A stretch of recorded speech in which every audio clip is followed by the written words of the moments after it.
안녕하세요. 경기지도사 전문강사 이노경입니다. 청원경찰법령을 빨리 시작하고 싶었는데 나름대로 바빴습니다. 제가 경찰 면접도 담당하고 있다 보니까 경찰 면접 준비, 그 다음에 PPT 제작 이런 거 한다고 한 일주 정도 굉장히 바빴어요. 거기다가 대학교 강의도 나가야 되고 이러다 보니까 시간이 없어서 청원경찰법을 영상을 잘 만들지 못했습니다. 그런데 다행히도 다음 주 원래 경찰 면접 시작 예정인데 각 지방경찰청별로 체력 일정이 비가 오는 바람에 좀 밀려서 체력이 안 끝난 지방청이 있어서 경찰 면접 시작한 날짜가 한 4, 5일 정도 좀 밀리는 바람에 제가 시간이 약간 남아서 청원경찰법을 지금 막 찍기 시작을 했습니다. 좀 늦은 점 이해해 주시고요. 이 파트는 그렇게 어렵지는 않습니다.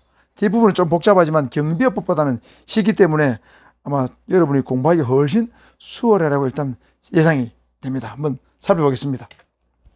청원경찰의 도입과 미래입니다.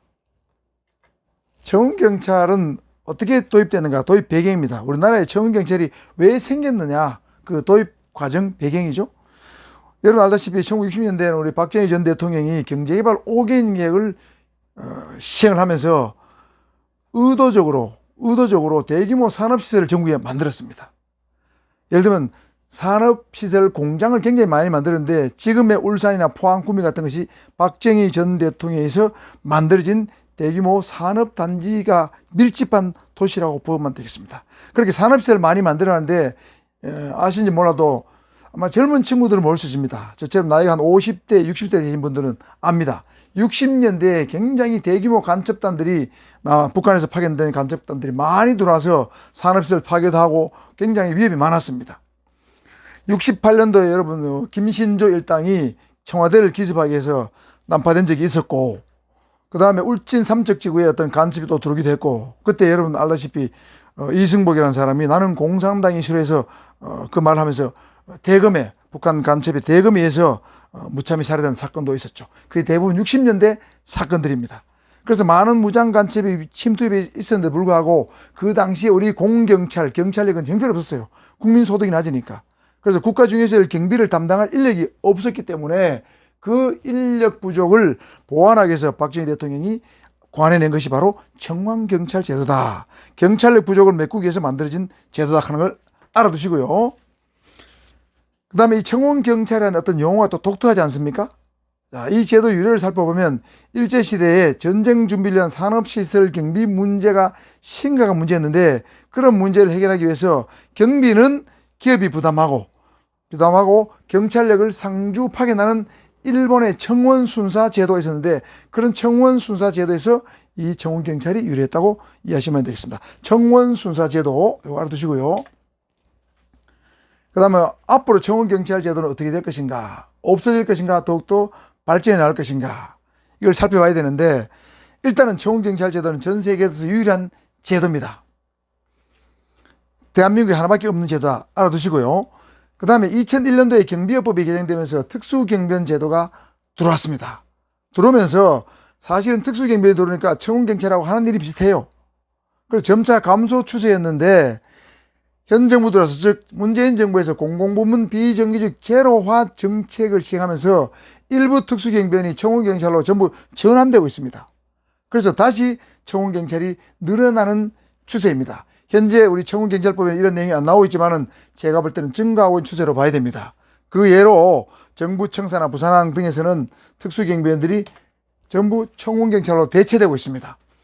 예를 들면 2020년 금년도죠. 1월 정부 청사, 서울, 대전과 세종, 과천 청사의 청원경찰을 188명이나 모집한다는 공고가 떠서, 그 전에는, 요거 공고 전에는 의경이 정부 청사를 방호, 경호를 하고 있었는데 전부 청원경찰로 대체됐기 때문에 특수경비원을 뽑아야 되는데 청원경찰을 뽑기 때문에 청원경찰이 늘어났죠. 그 다음에 부산항보안공사도, 항만보안공사도 특수경비원과 청경이 같이 있었습니다. 근데 특수경비원 280명을 전부 청원경찰로 전환을 했습니다. 제가 여기 청원경찰 신임 교육 과정에도 부산경찰청, 경남경찰 갔다 왔는데, 그래서 대규모로 청원경찰이 전환됐기 때문에 최근에 와서는 다시 청원경찰이 늘어나고 있는 추세다. 그 정도 알아두시면 되겠고요. 청원경찰은 도대체 뭐냐? 여러분 다 압니다. 그렇지만 좀 더 명확하게, 청원주, 시설주, 경영자 뭐 갖다 보시면 됩니다. 청원주가 시설의 주인이죠. 청원경찰의 경비 부담을 조건으로, 여 경비는 money입니다. 뭐니 해도 money입니다. 돈을 대는 걸 조건으로 국가 중요 시설, 국내 주재, 외국 기관, 기타 중요 시설이나 사업장 등의 경비, 요 경비는 뭘 지키는 거죠? security입니다. protect입니다. 경비를 담당하기 위해서 배치하는 경찰이 청원경찰이다. 쉽게 말하면 돈은 청원주가 되고, 감독은 경찰서장이 주로 감독하면 하는 어떤 그런 경찰을 청원경찰이다. 중요시설의 경비를 담당하는 청원경찰이다. 그렇게 보시면 되고요. 청원경찰법 목적 살펴봐야 되겠습니다. 항상 법에는 목적이 있는데 목적은 대체로 그 법의 1조에 나옵니다. 그래서 1조를 잘 보셔야 돼요. 법을 왜 만들었는가? 이 법은 청원경찰의 직무, 임용, 배치, 보수, 사회보장 및 그 밖에 필요한 사항을 규정함으로써 청원경찰의 원활한 운영을 목적으로 한다. 자, 직무, 임용, 배치, 보수까지는 알겠는데 사회보장은 갑자기 나왔다. 청원경찰법이 사회보장, 청원경찰의 사회보장을 뭐 하는 게 있나? 목적으로 하나? 여러분, 자, 시험 문제 이렇게 갈로 열고 요게 어떤 게 들어가겠느냐? 낼 수도 있겠죠. 또는 청원경찰법 목적과 관계없는 것 해가지고 사회보장 넘어 여러분 틀릴 수도 있습니다. 자, 그래서 청원경찰법상의 청원경찰의 사회보장에 관계된 내용은 청원경찰법에 보면 청원경찰에게 어떤 필요한 경우에 보상금을 지급한다, 퇴직금을 지급한다, 휴직을 보장한다, 명예퇴직을 보장한다, 이런 것들은 사회보장과 관계가 있기 때문에 청원경찰법의 목적에 포함된다고 여러분 이해하셔야 되고요. 자, 청원경찰의 신분과 배상 책임을 살펴보겠습니다. 자, 여러분, 제가 강의할 때 청원경찰이 도대체 민간인이냐 공무원이냐 물으면 대부분 사람들이 공무원이라고 그래요. 왜? 관공서에 가니까 청원경찰이 있는데 뭐 보수나 대우나 하는 거 보니까 공무원하고 똑같거든. 그러니까 다 공무원이라고 합니다. 그런데 아니에요. 민간인입니다. 민간인. 7, 8%, 8~9%는 민간인이에요. 원칙은 민간인 신분입니다. 공무원 아니에요. 그런데 왜 공무원처럼 느껴지느냐? 가끔씩 공무원처럼 뭔가 뭐 대우하는 게 보이니까. 자, 예외적으로 공무원 신분을 정한다고 그랬죠? 어떨 때? 청원경찰을 임용할 때는 국가공무원법 33조의 결격 사유를 적용합니다. 물론 그 중에 선고유예 기간 중 그거는 빠졌기 때문에 제가 법에는 여러분 교재는 없을 거예요. 임용 일부라고 적었어요. 대부분의 교재는 임용이라고 적혀있는데 저는 임용 일부만 적용된다. 선고유예 기간 중은 빠졌기 때문에 헌법재판소 위헌결정을 빠졌기 때문에 그래서 일부러 제가 바꿨습니다. 그 다음 복무규율도 국가공무원법에 복무규율이 여러 개 나오지만 그 전부가 적용되는 게 아니고 일부만 적용됩니다. 그래서 복무규율의 일부를 적용할 때는 공무원으로 본다. 그 다음에 벌칙을 적용할 때도 공무원으로 본다. 예를 들면 직권남용죄가 있는데 경찰관 직무집행법에는 경찰관의 직권을 남용하게 되면 1년 이하의 징역 근고를 차게 되어 있는데 청원경찰이 만일 청원경찰법에 있는 직권을 남용하게 되면 6월 이하의 징역 근고에 차게 되어 있어요.